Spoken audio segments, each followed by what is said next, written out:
Hey guys, we're back for another session of ADHD introspection and analysis. My name is Andy and I got diagnosed with ADHD just 18 months ago. Yes, I'm very new to this. I'm 54 at the moment. I got diagnosed when I was 53 and let me tell you, it's been quite a game of catch up ever since. In today's episode, I wanted to talk about 10 things that I now realise were down to ADHD.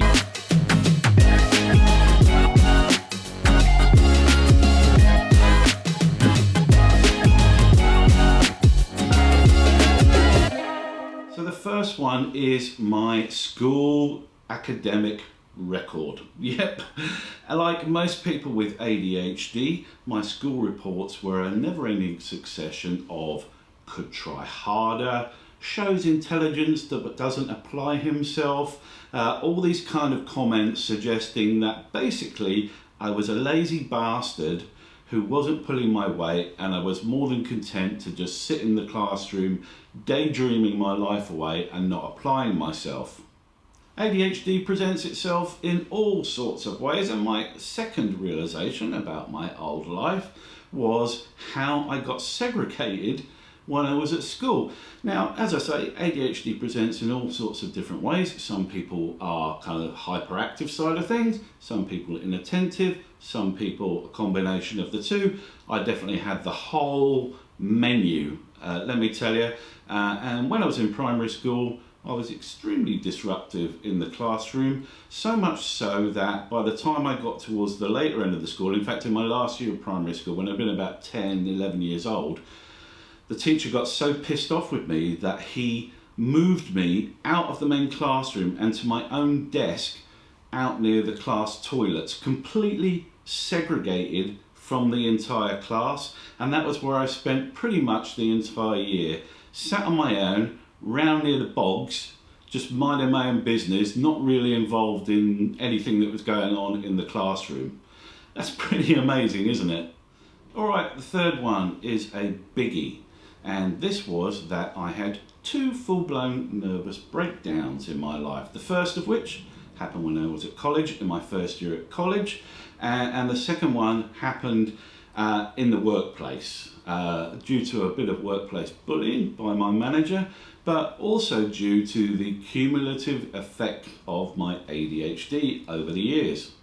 When I was a kid, my mum owned a Jaguar. It was a classic Jag, an XJ12 5.3 litre Jag, pink too, believe it or not. And I used to take that car, I even had my own ignition key made up so I could take it out whenever I wanted. And when my mother or father were not at home, I would hop in the Jag, go to the nearby motorway and drive it as fast as I could. That car was very quick. I used to take it up to, I think the fastest I went was about 130 miles an hour. Okay, my fifth one is car accidents. People with ADHD have very bad driving records as a rule. God alone knows I do. It's terrible.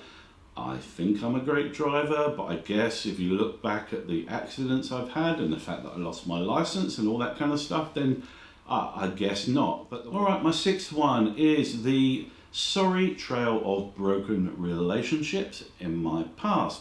There are myriad reasons why people with ADHD have a sorry history of broken relationships in their past, with all down to not getting in touch with people, poor time management, so we miss appointments, and all this kind of stuff. Sometimes it's because we blow up at them because of anger, which I'm going to get to in a second, but there's all sorts of reasons. ADHD is really not a good thing to have if you want a harmonious social life with lots of lovely, happy people who love you. The cumulative effect of all the symptoms of ADHD stand in the way of forming good and long-lasting relationships with people. It sucks, but it is what it is.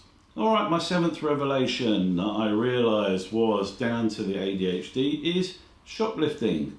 When I was a kid, I used to go into the town centre and just help myself to stuff. There was no rhyme or reason to what I was stealing. We weren't particularly poor. We weren't super rich either. We're just ordinary sort of lower middle class family living in the suburban parts of England. But you know, I didn't really want for anything. I used to shoplift because it was a thrill. I used to get an enormous dopamine spike from stealing stuff, and it didn't really matter what it was. One occasion I got caught in a newsagent stealing a Girl Scout's diary. The eighth thing that I realised in hindsight was down to ADHD, almost certainly, was my appalling employment history. I've had about 30 or 40 jobs over my life, and I was fired or let go or made redundant from every single one of them. Some of those jobs I didn't even make it through to lunchtime on the first day. My longest stint of employment history was probably my first job when I was doing a job I absolutely loved as a magazine journalist. And despite the fact that that was my dream job, my career that I wanted, the environment I loved, and I loved everything about it, I still managed to fuck it up.